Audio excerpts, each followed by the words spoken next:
আপনার মাও কি পতিতা? গেল গেল এবার সব গেল, সব মহিলা মানুষ ঝাড়ু জুতা নিয়ে বের হয়েছে জামাতের আমির শফিকুর রহমানকে মারার জন্য। দেখেন এই ভিডিওটা দেখেন। ডক্টর শফিকুর রহমান, আবারও বলতে চাই, আপনি রাস্তায় নামেন, এই জনগণের সামনে আসেন। আপনি যাদেরকে পতিতা বলছেন তারা আপনার কাছে প্রশ্ন করতেছে যে আপনার মাও কি পতিতা? আমার কাছে যতটুকু নিউজ আছে সেটা হচ্ছে ডক্টর শফিকুর রহমান সাহেব এখানে মসজিদে আছেন। এখানে আমরা শিবির এবং দাড়িপাল্লার লোকজনকেও দেখতে পাচ্ছি। তো সেক্ষেত্রে ডক্টর শফিকুর রহমান সাহেব এখানে মসজিদে নামাজ পড়তে গেছিল, উনি নাকি ভয়ে বেরোচ্ছে না, যে খবরটা আমি পেয়েছি।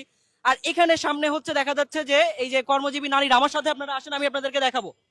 কর্মজীবী নারীরা এখানে বিক্ষোভ করতেছে, সেই বিক্ষোভের ভয়ে ডক্টর শফিকুর রহমান মসজিদ থেকে বেরোচ্ছে না।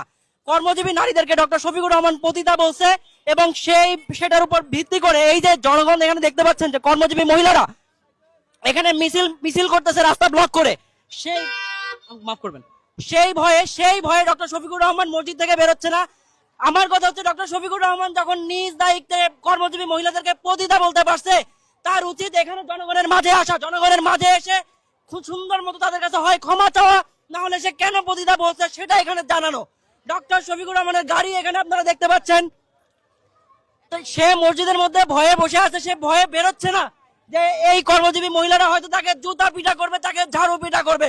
ডক্টর শফিকুর রহমান, আপনি মসজিদ থেকে বেরোন, যাদেরকে পতিতা বলছেন তাদের সামনে আসেন। ডক্টর শফিকুর রহমান, আবারও বলতে চাই, আপনি রাস্তায় নামেন, এই জনগণের সামনে আসেন। আপনি যাদেরকে পতিতা বলছেন তারা আপনার কাছে প্রশ্ন করতেছে যে আপনার মাও কি পতিতা? আপনি মহিলাদেরকে পতিতা বললেন, আপনি আসেন, তাদের সামনে দাঁড়ান।